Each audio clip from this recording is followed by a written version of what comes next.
I mean, everyone's like, Kuma's gonna taste that sweet, sweet despair. It takes a fair bit to get me to that level of despair. And you guys know that by now. Like, the typical level of, oh my god, she died, is like, sort of thing. It takes me a while to even remember the name of a character or a person, much less form an emotional connection of any sort. So we'll see how impactful it truly is. Especially considering we've seen people die multiple times already. So that initial shock value of death and permadeath impact of it has sort of, for the most part, dispersed. So I'm genuinely curious to see how much of a punch it packs. Do you remember General Armstrong's full name? She has a first name.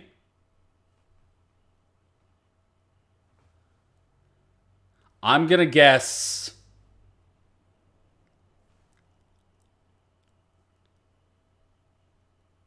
Don't tell me. Don't tell me. Don't tell me. Come on. What kind of name would she have? Nothing too Slav. Oh, fuck. I'm drawing blanks here. It wouldn't be something like Cecilia. It wouldn't be something like Cynthia. No. Nah, it wouldn't be something with an M. That's too... Oh, fuck. I'm drawing blanks here. I'm drawing blanks. Oh, damn it. Maybe I need something. I need something to get me in the something to help me. Where's her theme song? Okay, this might get me in there. Hangman. O-I. Or is that O-L? Olivia! Yeah? Olivia?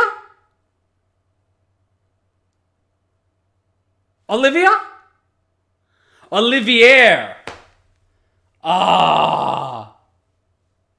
She doesn't strike me as an Olivia, but Olivier Mira Armstrong is such an aristocratic name.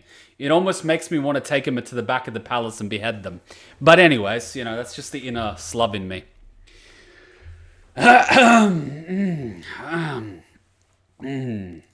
All right, that's for another time, another day. I've got, guys, if there was, you remember back in the day of Danganronpa 1 when I used to make the fuck out of memes and I used to put music and clips and we had all that sort of fun? I've got thousands of songs here under maybe more than 100 playlists that I can't use because copyright.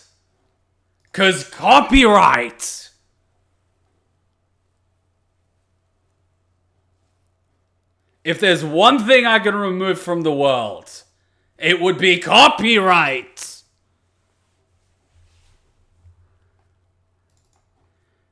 We'd have a lot less problems in the world if people were allowed to meme.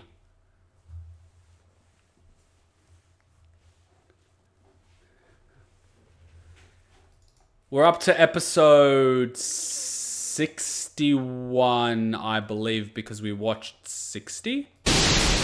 And the cool thing is, Fullmetal Alchemist Brotherhood made it to YouTube because we're watching the dub. High five. Bam. If we were watching the subs, we'd be fucked.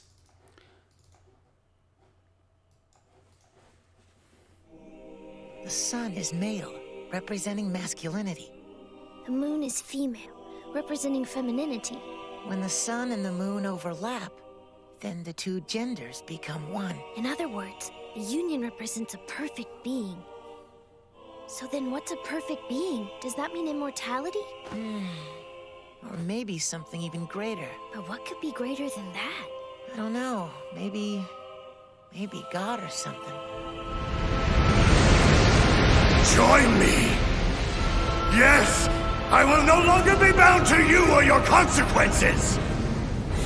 I'll force you down to this earth and into my bones! You have no choice but to be absorbed! I'm sorry, but I can't unhear balls. I mean, Surely they could have chosen any other word. They could have said gut. Or stomach. Or anything. My bowels. One job, guys. Fucking one job. Fucking did no one pick this up? What is it in sub? That's a fucking good question.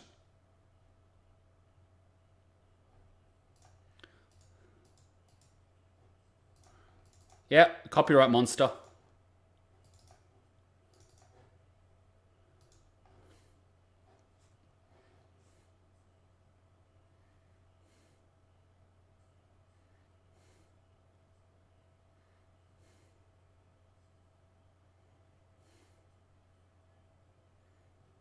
See, that doesn't make it so weird. You will be part of me. Well, sounds legit. I will eat you. Yes. I will absorb you. Yes. You will be in my gut. Yes. You will be in my balls. See, now you just made it weird. It's like that episode of Supernatural when Lucifer's like, see, now you just made it weird. I swear, he's the best actor for Lucifer. So fucking good. Mortality? Or maybe something even greater. But what could be greater than that? I don't know. Maybe God or something. He was so good that they wrote the character back into the series. Originally, Lucifer was supposed to be gone after season 4. By the end of it, he was a fan favorite by far. And everyone was like, shit. Same thing with Crowley. Crowley was supposed to be gone after the Apocalypse art. By the end of it, they were like, shit. Like, pfft. Imagine the show without Crowley or Lucifer or Castiel. Get the fuck out of here. Join me! Yes! I will no longer be bound to you or your consequences! I'll force you down to this earth and into my bones! You have no choice but to be absorbed!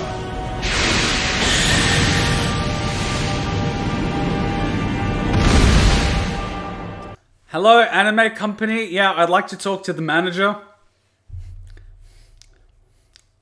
How did no one pick up on that? In 2 episodes consecutively. It's almost like they didn't even watch it after they finished with it. Like, first draft is the final release. There you go. It's not Pokemon, where a fucking 8-year-old boy can catch God in a ball. Who came first? Rhydon, Mew, Icarus, or Bulbasaur? That's the real question.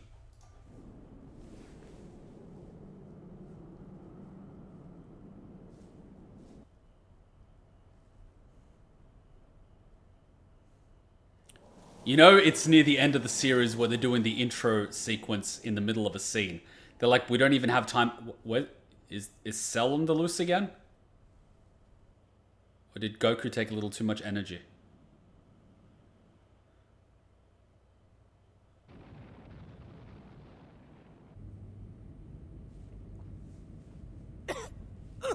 Just wait when this goes on YouTube and the peeps hear balls. I'm gonna get banned for saying balls on YouTube. Oh wait, we're making fun of the Judeo-Christian God. It's all right. What happened? You have done well, my faithful sacrifices. Oh God. You mean you actually did it?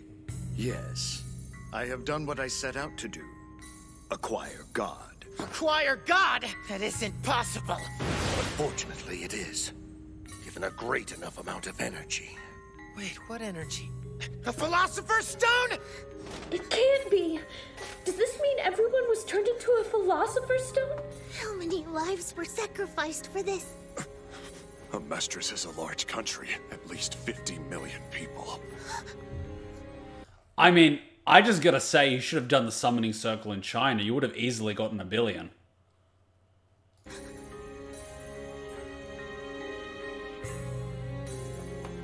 He who would swallow God. So what, he fucking absorbed God? Well, what now? I mean, by power level standards... You're fucked. Bastard! I'm surprised he even has to do that. Damn you! Your alchemy will do you no good.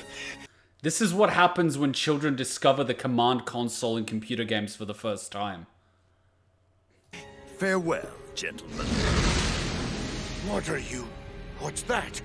The power of God is now in my control. With that, I can do anything. For instance, I can create a sun right in the palm of my hand. Wouldn't that make you blind, though? Stop staring at it. Shall I turn its flame loose in here? What do you think? Indigestion? Your plan for binding God to this world was a flawed one. We plotted against you since the moment you set it in motion. Oh shit, they activated something! But what did it do? Ah, so you planned around his plan with your plan. But he probably planned about your plan around his plan, so you had to plan around his plan to plan around your plan's plan. Man, this is getting very Helsing in here. Over the many long years, I have performed calculation after calculation. I have arranged my own Philosopher's Stones. No wonder he looks like fucking Ocelot. The friends who long resided within me in preparation for this very day. Damn! That scene, completely out of context 36 episodes ago, is more significant than I knew at the time. Seriously, no one would have been able to pick that up. The time has come. He is guilty of committing the ultimate transgression. We no longer have bodies to return to, but the people of Amestris still have the chance to resume their physical forms. Yes, we know what we must do. Let us return their souls back to their bodies. It is what Hohenheim asks of us. So you've planted your Philosopher's Stones. What of it? They are merely points. They will not activate without a circle. That's a basic rule of alchemy. We do have a circle. It's one of enormous power, and it can be self-activated. Even if something should happen to incapacitate me! The moon's shadow, cast on the world by the eclipse! But how often does this eclipse happen? I mean, I know he's old, but you know what I mean? Like, the slightest miscalculation. Starting now, Hohenheim! But then again, he did build this entire circular city there for a reason. So, I mean, if his calculation was incorrect to begin with, that would also mean your calculation is incorrect and his plan has already failed, so it makes sense.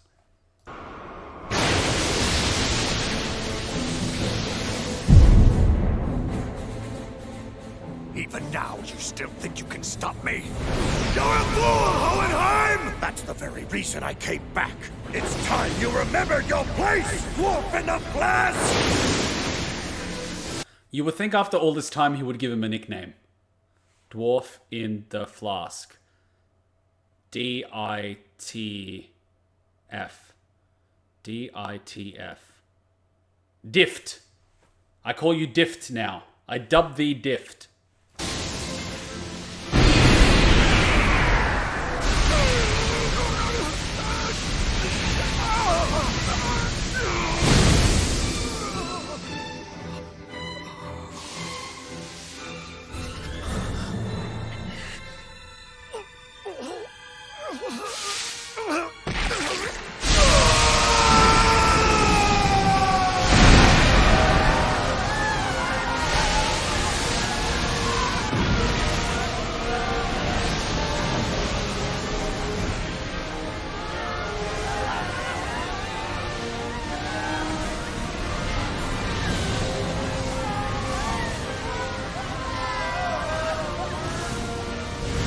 So all the souls are going back?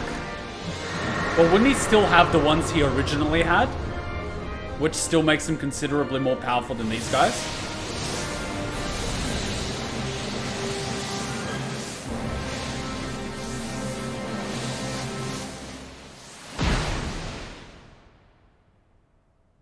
Well, that baby had one hell of a trip.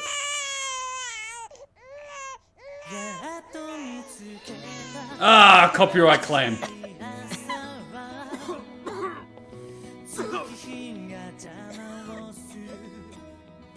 Winry, are you alright? What was that? Was it just me? Or did we all just lose consciousness? Did you guys black out as well? So it would seem. What in the hell just happened? I don't know how to describe it. It was like... It was like being trapped, imprisoned in a vortex of anguish. Did it work? Yes. The people of Amestris have had their souls returned to their own bodies. And with nothing more than the souls of the Xerxians he already had, I doubt he can continue to control that which he calls God. Oof! Wait, I find this a little bit bullshit. Say 15 million people, plus however many Xerxians you have. Sure, whatever. Let's give you a cool 100 million. Fuck it. Let's give you 1 billion souls. Why would that be enough to rival God? Is God really that weak in this world that 1 billion souls combined are more powerful? Really? Just the billion? Wow. I mean, it's almost as if you could get all these souls to contain, not control. Fair enough. It's almost as if the best strategy for this would be to corrupt the whole world so they get sent to your plane and you could harvest them for their soul energy. On par with God. I mean, I don't want to be sacrilegious, but that sounded a bit weak for someone that created the universe. That which he calls God.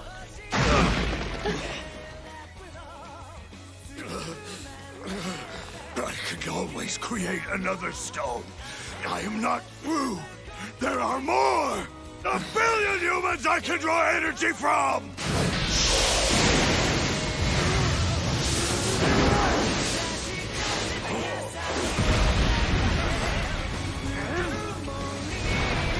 Damn, he pulled a freezer.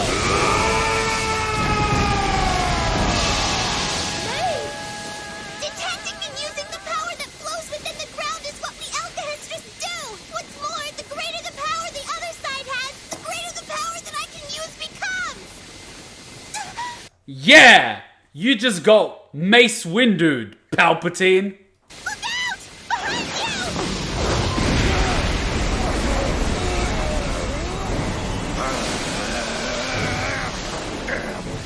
I don't have what it takes to fight his energy! Where's Vegeta when you need him? Try as hard as you can, sir! I can't hold on much longer! Oof. No use! Come on, Dad! Hang on! Can't you even do this? Just stay focused! I can only do so much, boys. I'm just a decrepit old man, but I'll give it everything these old bones can do! He killed your wife! This has to end soon, or Dad's Philosopher's Stone will burn out! Done yet, Scar? His father! I guess I was mistaken. I thought the science of alchemy was abhorrent in the eyes of his father, the one you believe to be the creator of all things.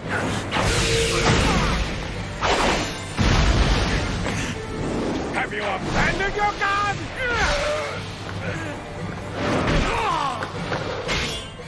You would leave him so easily? Damn! Is your god so readily lost to your people? Is he? Heading to your fallen civil war!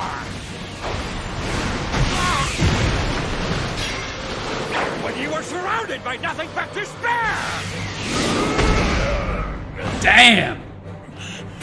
Surely somewhere in the darkest depths of your heart, you began to believe that there was no God in this world at all! Oof! Some would say that is divine intervention.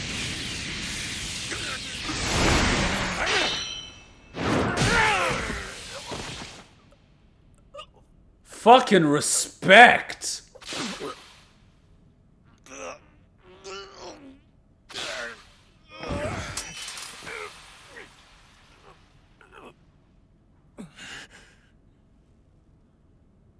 Wow, he deserved the fucking title of Wrath. I myself have never believed in faith or God. If they exist, perhaps this is their way of divine justice and providence.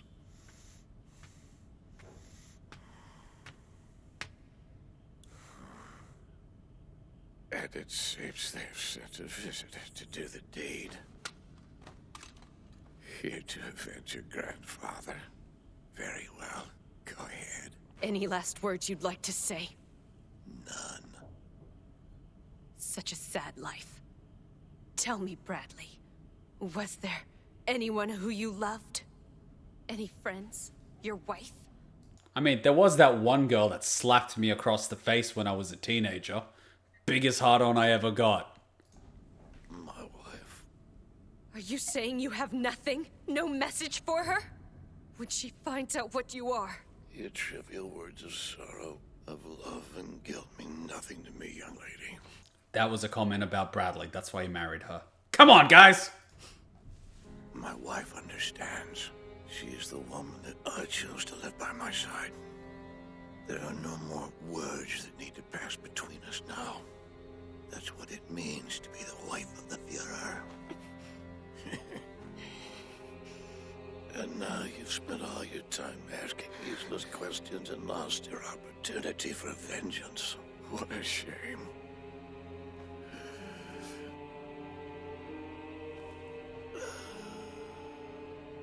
He one-up you. Lived my life by forever following the path that had been set for me. Thanks to the idiosyncrasies of humanity. It was, at least, a life worth living for. And maybe even a life worth dying for.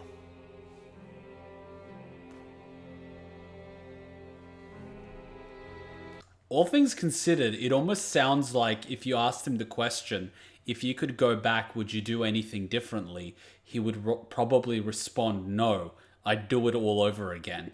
In which case, he doesn't regret the path that he chose. Whereas most people that I've met in their very old age, they're filled with regrets. They either work too much or work too little or something like that. Whereas he's like, fuck it. I enjoyed it. I have no regrets. I'm out, bitches. You know, sort of thing. I mean, if you're going to go out, that's one way to do it. Going out on your terms. And even with his injuries, he wanted to fight Scar. He didn't just go in and stabbed him. He provoked him enough to get a fight. He didn't just finish him. It was more than just a fight. It was also ideological. He went on his terms. Whether he won the battle or not didn't matter because it was his final fight. He wanted to have a good one. And he did. He got a fucking good fight. Man, he probably died happy. He deserves the title of Wrath. If anyone deserves the title they got out of the 7 Deadly Sins, it's this guy. He lived up to the name. I don't know if I should be saluting the Führer. My grandfathers might be, turning in their grave. I mean, one was in a death camp and escaped, and the other one was also involved in the war, so, I can't be saluting no Führer. Especially one with a mustache. Shit gets kind of questionable, I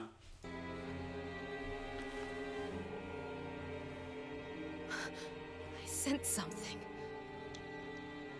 A philosopher's stone. This? Are you all right? I need you to take me over there. But the circle's been broken. I know, but over there is the center. Very well.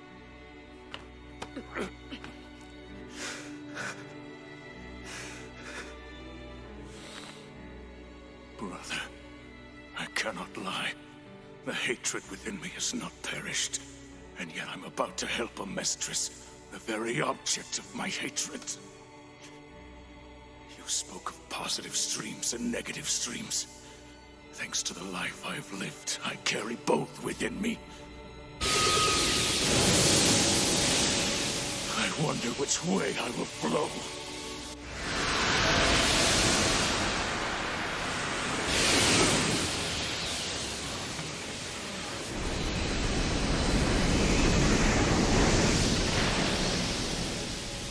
he brings up a very interesting point. Can a person that's never been challenged or tested truly be considered a good person? I mean, someone that's good out of that being their very nature, that's never felt the temptation or the urge to do bad, can they be considered good? Or is the person that's constantly being tested and trialed and choosing to do the right thing despite his or her instincts telling them to do the other, aren't they more good because they're being more challenged? I mean, he brings up a very interesting point because he's filled with hate, he's filled with rage, yet he's deciding to help the people anyway. That's the markings of a good person. He's not letting his impulses override his rationale. I got some information for you, Kuma. Upon his creation as Wrath, all the souls in the stone fought for dominance. When he stabilized, all that was left was one soul, which became known as Bradley. The reason he did not regenerate was because he only ever had one soul.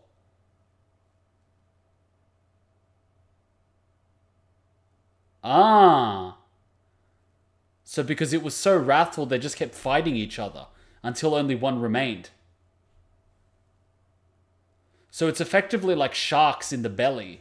They pretty much fight in the belly until only one is left. It depends what the first person chooses to do the first time they're challenged. Wasn't that already stated before? Angry soul battle. I think he at some point stated it that he doesn't remember whether he's the original soul in the stone or whether he just won the battle. And I think he said something along the lines of, in the end, does it really matter? Because he said he can't remember who he is. I think he said that really early on when he took the girl hostage, Winry. No, not Winry, fuck. Oh, come on, the girl with the guns. When he basically took her as his hostage, he basically said that in one of the first conversations. Hawkeye, that's the one. In one of their first conversations, they were talking and that's what he basically said.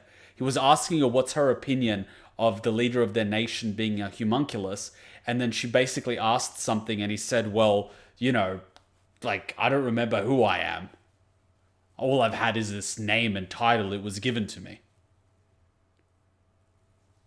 This is why anime is so good. They ask the big questions. They do. And she said he can be with the one he loves, implying she can't cause fraternization is prohibited. And she said he can be with the one he loves. Huh. I'm pretty sure Wrath did say that when talking about his birth. Yeah. Yeah. It isn't obvious, but it's implied early on. And if you really think about it for a long time, you think about it as one of the possibilities. The other possibility is that you struggle so long for dominance that you forget about all your, other characteristics. Because a bit like greed, it's the greediest one that's in control. So in order to maintain control, you have to be nothing but wrath. By which point, all your other personality traits are gone because you're so consumed by hatred, there's nothing left. So in the end, wrath wins. It's like the whole paradox about evil, right? If you use evil means to defeat an evil, does evil prevail? Because evil's winning in the end. I mean, fire doesn't cleanse, it only blackens. So you have to be careful with which weapons you use to fight evil. It's that paradox. It's a bit like war, right? Oh, you can win the war by being the most deceptive and the most bloodthirsty and the most heinous. But what's left in the end is nothing short of demonic. That's the only ultimate victory. But when you win, what's left of your humanity? Nothing. That's the ultimate thing. It's fucking deep. It's coming!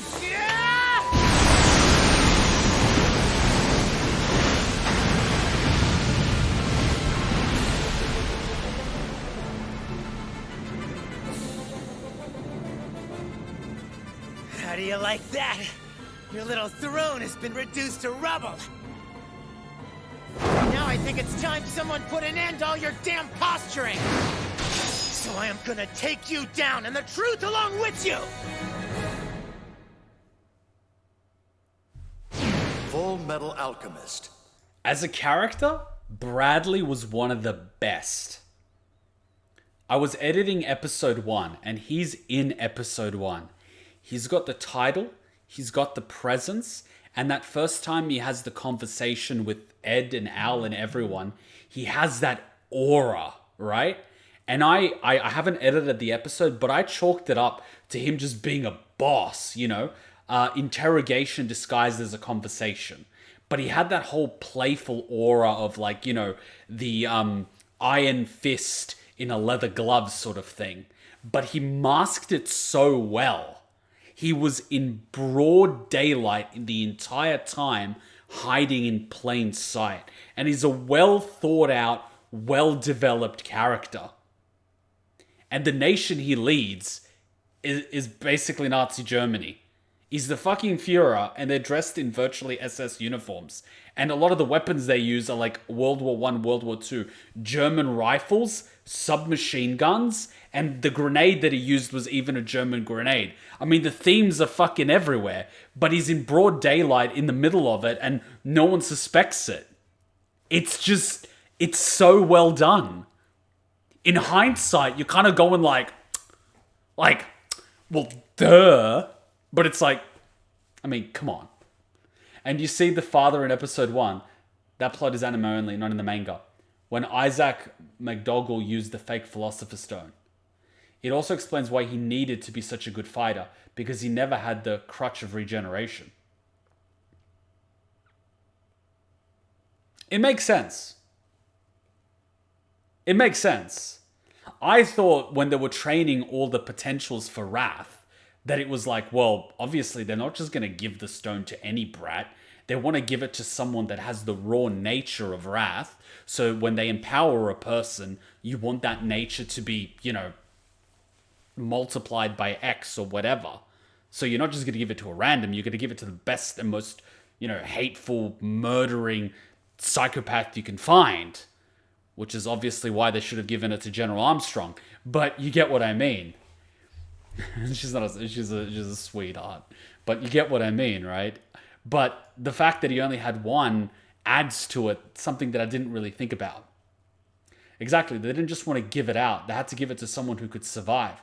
I thought it needed someone who could maintain stability with the stone. Because they said they had dozens or maybe even hundreds of potentials that basically turned into mush. The stone was too powerful, which would make sense why they trained them, they educated them, you know, they gave them all this discipline to improve the odds of them being able to bear the weight of the soul. I like to think of the people as vessels for the stone. And in order for the stone to actually fuse with the person, the vessel needs to be worthy of the stone, which is why Ling worked so well with greed, because he had that greed. So his vessel worked. Whereas I think a normal person that's given the stone would literally turn into like a blob or something. The power would just overpower them to the point that they're unable to maintain their human form. That's at least my interpretation of it. So, you know. Then Ling must have been really lucky. I don't think Ling would have been in that circumstance had he not been the person that he is. Just saying. I wonder whether I'm lazy enough to be able to handle Sloth. It's pretty ironic, isn't it, that Sloth does all that work? I find that the ironic part. But you gotta wonder, the kid that's Pride, who the fuck was that? Was it like baby Hitler or some shit? It'd have to be. Prideful little shit. It was probably baby Hitler. What was that? Did you use alkahestry? No, it's something else. Something my brother developed. My brother researched the science of alchemy. Sloth did all the work with the promise of eternal rest. He got bamboozled. I think the only ones who were people before Homunculi were Ling and Bradley. Well, technically, he's the son of the Führer. Yeah, but he's older than the Führer. He wouldn't have survived Envy or any other stone. What do you mean? I wonder, for lust, would they have to get like a porn star or something? Father made the rest. So he made people like Gluttony and all that sort of stuff. Sloth is the fastest. The irony of that. The fucking irony of that. I'm reading through the comments. It does make sense, to be honest. I never thought about Wrath's lack of regeneration before, but considering the regeneration for others is each soul being used up, it makes sense that the only has one. It also probably explains why he ages. I wonder whether it was intentional or whether Wrath just turned out that way. Well, I think the souls keep the other ones young, whereas he was naturally aging because he only had one. And then as soon as he got that mortal wound, it just basically alter forward. It was probably slowing his bleeding, but it was aging him considerably quicker. Because you see the way that Ed healed himself when he got that mortal wound. He's like, oh, I healed it, but I probably cut a few years off my life. He was probably rapidly aging throughout that battle because he was heavily damaged. He wasn't healing himself. He was probably just keeping himself alive for a little bit longer. To truly win, you need to do so with your humanity intact. I could go into that topic and why psychopathy is very useful in combat and strategic situations, but by the very definition, it lacks that human touch. But anyway. Oh, wow. Pride was probably the first because father wanted it out first, so he didn't fall prey to it.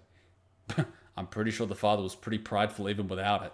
He probably made Pride a child because of something Hohenheim said earlier. Father wanted to make a son. That's why he calls them his children and calls himself father. I mean,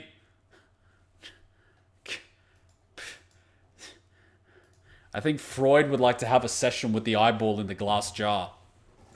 From there, his interest led him to begin looking into the art of alchemy as well. Alchemy is an art that uses the flow chi through the ground. In contrast, this country's alchemy uses tectonic energy. You know an anime is good when you've been talking for 20 minutes and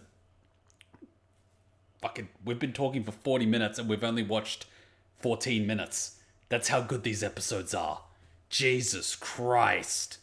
Yeah, no, we are not rushing this. However, this is like caviar. From God's eggs. Fucking dinosaur caviar. My brother realized something. Alchemists weren't able to use their power to its full measure. There was an inhibiting component interfering with the connection between the alchemist and that energy. I sensed that when I came to this country. Like a mass of people crawling beneath the earth. That's right. The sensation you felt was the enormous Philosopher's Stone that stretches underground throughout this land. Ah! How do you like this, huh?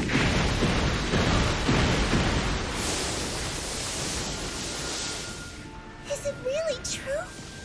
You made a circle that returned everyone's souls? That's right. And it worked perfectly. After that, Scar created a reverse circle. It will correct the corrupted alchemy of this country. It was Scar's brother. Through tireless research, he discovered a secret long kept. The existence of the nationwide Transmutation Circle. Using that as a base, he applied his knowledge of alchemy and developed what is known as a reverse Transmutation Circle. This circle would render the Philosopher's Stone of Amestris ineffective, thus enabling the alchemist here to once again harness tectonic energy to its fullest extent.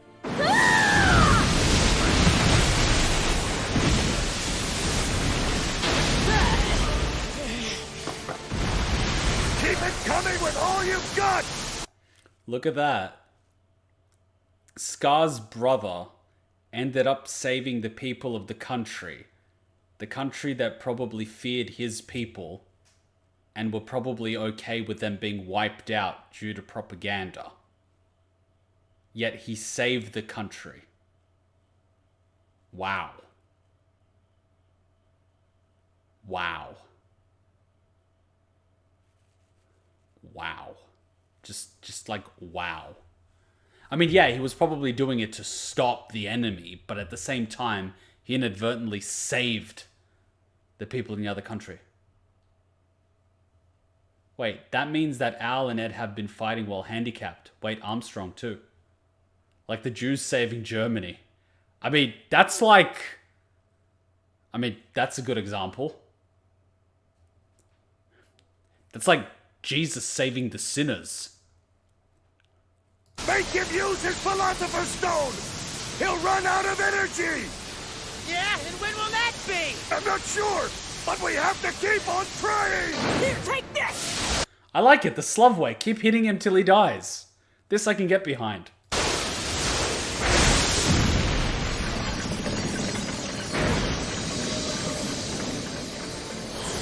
Why does he just have that? The sweet memories! That's exactly the tub I took a bath in! Now it's your turn, Daddy! Get out of the way, Creed!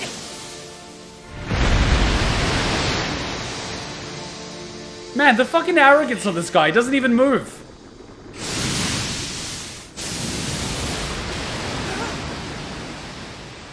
What is this, Mega Man? Hold it! Don't move! We've got you! Really? Lieutenant Hawkeye? Major Armstrong. Oh, what the... Okay, then. What? Okay, what was made first? The androids in Dragon Ball Z or this shit? He's going to try to make another Philosopher's Stone. Go after him. Right! Let's move you. Someplace safe. I'm sorry. I didn't expect to be so useless. Brother! Ow! Go on ahead! Seems our friend here still wants me to stick around. You gotta give probs to the kid. He's loyal. He knows he probably can't win, but he's just slowing down one of their best fighters to give, you know, Daddy a chance. I mean, I gotta respect that. I gotta respect that. I mean, I don't have to agree with what you're fighting for, but I have to respect your spirit to be willing to die. Or at the very least, fight to the death. I respect that. Come on, Al, let's go. Don't let that thing beat you, Ed. Right!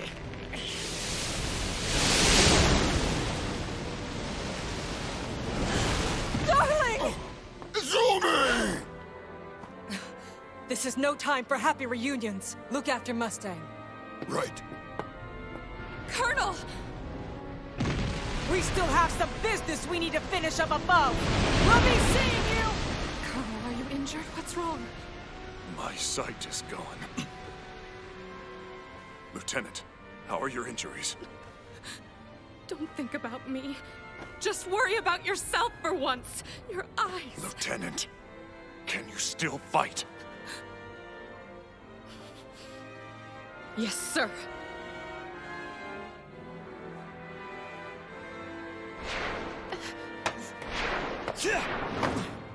Young Lord! The name's Greed now. Jeez, I can't believe you bothered to tag along all the way down here. That's Wrath. I see. So they finally got him. That's... Can I just say this motherfucker went out hard?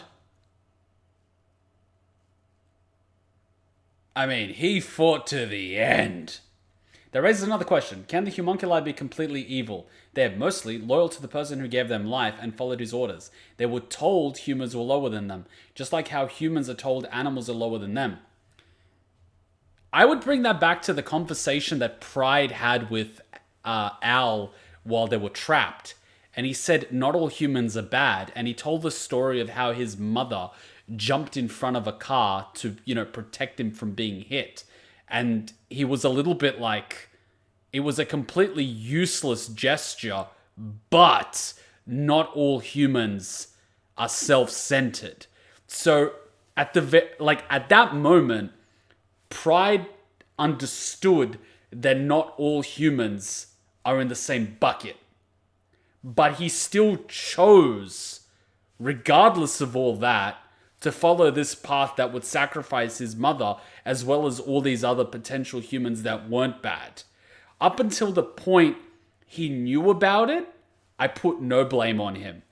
After the point of having that realization and being conscious of it, then you have the decision of what you do. After that point, that's on you. Like, I don't blame, and I like using World War II as an example because I've heard stories from survivors and they would talk about the indoctrination that the kids went through. And some of these stories makes your, like, hairs stand up.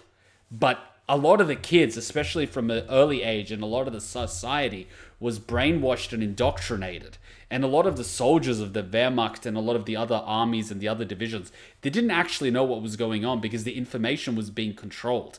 And we're talking about a time that didn't have internet. Television was like not even there, and radio was where it's at. So information was suppressed, it was controlled, it was manipulated, there was propaganda, and people were brainwashed. So a lot of the people that were fighting in the war had no idea what they were fighting for. So a lot of the people you can't blame because they're as much victims as anyone else. But there were the people that just fucking enjoyed it. There were people there that just did it for the shits and giggles. And what Germany did, and I can't say Germany because I can't blame them, but what the very few psychopaths did was they handpicked these people out of the population, which is why they created units like the SS. Like, the requirement to get into the SS was significantly higher than the general military. Like, their fitness requirement was probably 5 times more. They needed to do, like, I believe it was 200 push-ups, 50 or 60 pull-ups, and run. Like, the physical requirement just to go through the selection process was up here. And that was created such that you needed someone who believed they were superior, for one, to apply to it, but two, be willed enough to do all this exercise to get to that point. So they've already weeded out all the people that aren't so egotistical and, you know, obsessed about themselves. Because to get to that physical level of prowess, you need to have a certain level of pride and, I don't want to say self-absorption, but like, you have to enjoy looking at yourself in the mirror, right? So 1, that was to weed them out. 2, they go through the selection process. And 3, they start looking at the people's ferocity and the rage and all these other things that they put them through. And only the sociopathic would actually make it through. That's how the training regimen was done. And so by the time they joined the SS, you've basically got an organization with a bunch of fucking sociopaths. From there, they just figured out what these fuckers were into. Oh, you're a sadist. Great. I'm putting you in the intelligence agency where you can literally torture civilians for information. Knock yourself out. Oh, you love battle. Front lines. Here's a flamethrower. You know? That sort of thing. That's the type of organization the SS was. It was consciously created to be the beast that it was. But do you want to know the irony of the situation? Himmler couldn't stand blood. He would faint in the sight of blood. He went to visit Jasenovac, which was a death camp in Croatia, where they literally cut open the stomachs of pregnant women and made bets as to whether or not the fetus was a boy or a girl. That was the type of sadism there. And he literally couldn't go into the camp. He just saw the grounds outside where they were literally, because it was on top of a hill, and these malnourished prisoners needed to climb the hill. And if they couldn't climb, they would be hacked on with this blunt blade, which had this tip on the side, which they used to cut open. It was fucked up. You literally cannot go there. You can't even, like, it's a hidden secret in Croatia. There's no birds there. You think Auschwitz was bad? Fuck. Auschwitz was a 4-star hotel compared to Jasenovac. But anyway, when he went there to visit, he couldn't go in. The stench of blood and the red markings on the grass and the dirt and everything, he couldn't. He almost fainted. They needed to carry him out. This is the guy that orchestrated the Holocaust. This is the guy who had the idea of doing experimentation, genetic mutation, trains, gas chambers, and stuff. This motherfucker. This weak chicken farmer that couldn't even kill his own livestock was the guy that orchestrated the Holocaust. Hitler originally didn't want to kill people. He's like, put them on the trains and get them the fuck out of my country.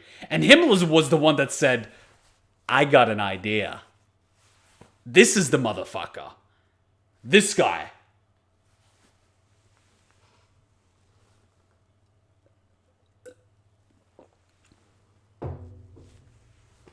I studied this shit. I'm quite familiar with it.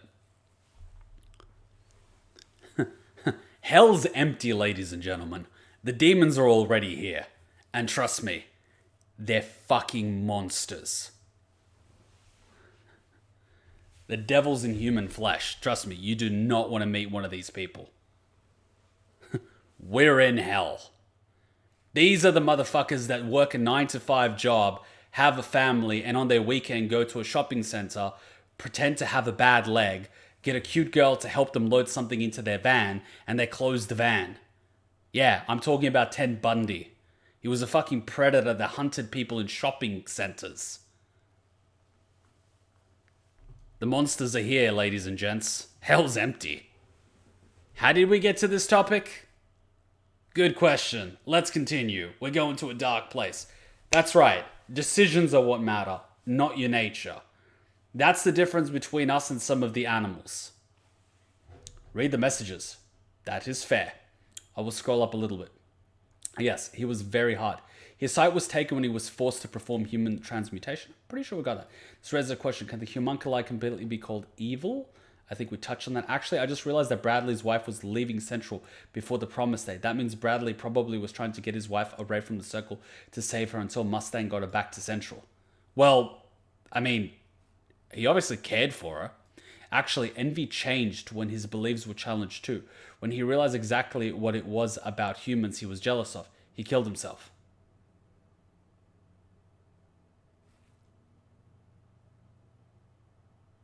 Maybe he couldn't just take it anymore. He got talk no jutsu'd so much he finally decided to Alt F4. I mean, some people literally say if I have to listen to this, I will Alt F4. Envy actually had the balls to do it. Maybe Bradley and potential Selim too wanted to get Mrs. Bradley out of the country. I mean, that wouldn't surprise me. She's one soul. I mean, one soul in the grand scheme of the plan wouldn't be much. They probably tried. We're already in hell. Read the chat. I actually love these conversations for some reason. Why not use the train again? Whoop. Why not use the train? Didn't they blow it up? I don't know how many train lines they have, but like one of the train lines went kaboom. Yeah, and this is getting deep. These episodes inspire a lot of conversation and thinking. You can't look at the world the same way again after watching an anime like this. It totally changes your view of the world. It makes you question the very essence of humanity. Mr. dies with that peaceful look on his face. Pisses me off. Damn you, Greed. Have you forgotten that you're one of the homunculi? Where's your honor? So he should just be a good boy like you and do everything his father tells him, is that it? Do you need to ask such a ridiculous question? It's only natural we should want to obey our father, no matter the order. You're the one who's ridiculous. Only natural, huh? So it's natural to be a brainwashed punk who doesn't even try to think for himself? Explain it to me. Why are you so eager to be his willing lapdog? He's wearing you ragged, breaking you down, and he doesn't even care. Why should I care if father doesn't? I am not a puny weakling like you are. I am one of the homunculi! What do you know, human?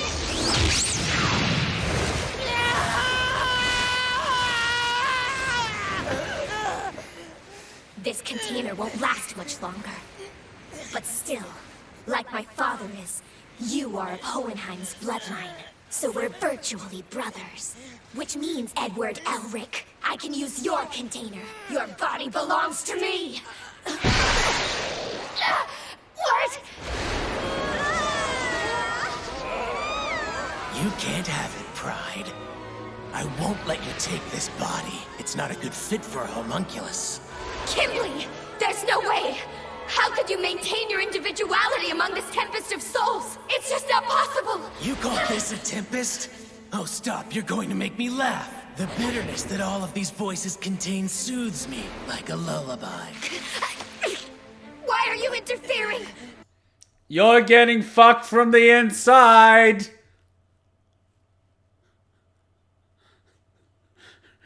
That's what you get for eating Kimberly. You brought this upon yourself because you were being a snarky bastard when you killed him. Had you just killed him, he probably wouldn't want vengeance. Kuma, context.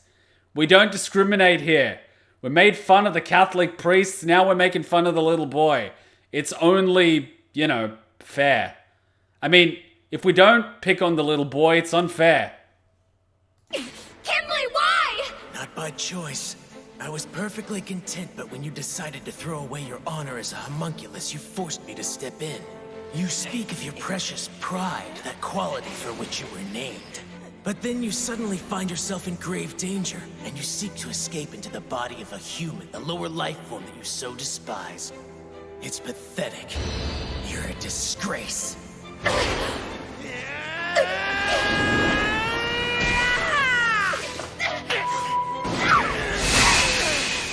He'll kill me! If you think that, then you still don't understand Edward Elric.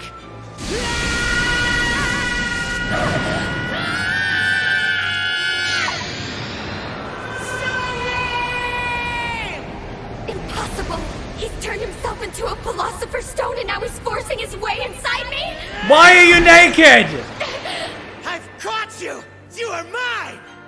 Stop this! Stop this!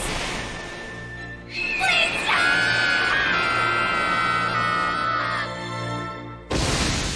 I'm sorry, but taking what he just said out of context is very disturbing.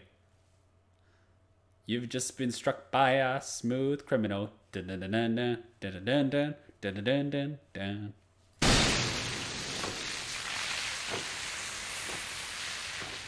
Wait, so what did he actually do? Did he kill him or what? Or did he take his stone?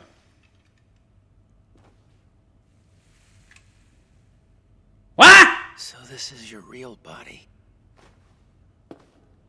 Once this is all over, I'm gonna have to apologize to Mrs. Bradley. You can wait right there, you foolish boy. Wait, he's a fucking fetus? Dude, how the fuck is he gonna survive? He's like, how? You know what? Fuck it. I can't believe Kimberly saved Edward. I mean, Kimberly didn't even absorb the stone. He just had it in his mouth like candy. He didn't even use the powerful new stone until he lost the old one. He was fighting handicapped. He was an arrogant shit for someone using a philosopher's stone. Wait, but you didn't even put the thing over the baby that's naked.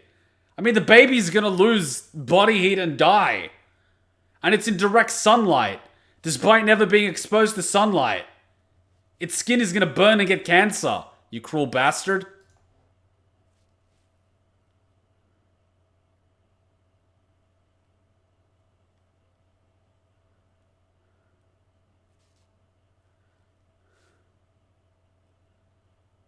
The fuck? So he basically regressed him back to his original form, but he keeps the stone? How did he do that? How? What, he has mastery over the Philosopher's Stones now? How? I mean, if he was like Hohenheim or someone, it would make sense because he's been around for a while, so he's figured out how it works. But fucking, he was looking to make a Philosopher's Stone for the longest time, and now he can... He is the son of a human philosopher.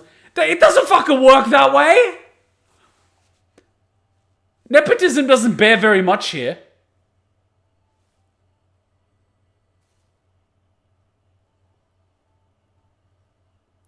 When Envy had one soul left, he regressed to that green chameleon thing. When Pride does the same. Right, so Wrath, because he only had the one, he went through the full life cycle. Right, so when Gluttony was back on his original stone, he was the little tiny thing. Right. Okay, that makes sense. So Lust basically regressed and then she got cooked extra crispy. Huh.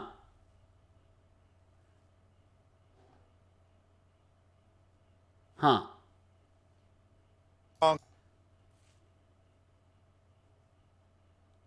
Envy survived as a green thing. I thought envy was originally the green thing that was given a Philosopher's Stone because it was so envious. Homunculi are supposed to be tiny humans living inside the brain, so it makes sense that their true forms are tiny. Really? So they're literally that little part of the brain. Is it like the hippocampus or some shit? I don't know. I'm not that good with brain anatomy. I haven't really looked it up at all. I just can't be fucked. There's so much shit to look up in the world. One can only read Wikipedia so much. I have a friend that literally reads Wikipedia in his spare time. He's like a walking Wikipedia. It fucking annoys me sometimes. Every time we're having a conversation, he keeps correcting me. I swear to God, I want to stab the motherfucker. He fucking keeps correcting my facts. I just want to slap him. How are we on time? 11:20. Oh God, it's 11:20. Last week I went an extra episode and the next day was fucking hell. God, we spent an hour on this episode. Alright, quick 3-minute break. We grab a drink and we time box the episode to about 40 minutes. No existential discussions beyond 5 minutes. Motherfuckers! I love the fact that the second pride threw away their pride as a homunculus by taking a human's body. Kimberly then stepped in and stopped them. Because that's probably when he was at his weakest. The same thing happened to Greed. As soon as Greed killed that former ally, Link stepped in. He was able to cut through the noise. Because that was the moment of doubt for Greed. It wasn't consciously, but it was subconsciously. The same thing happened to Pride. The moment he decided to throw away his pride, he was weak in that moment. There's so much fun watching one episode and dissecting the entire thing through existential discussions. The funny thing is, this will eventually get copyright claimed as well. And despite having these dissections, analyses, and discussions, they're still going to say, nah, bruh, that is not fair use, because, like, images. And I'm going to be like, but there's no sound. And they're going to be like, images, bruh.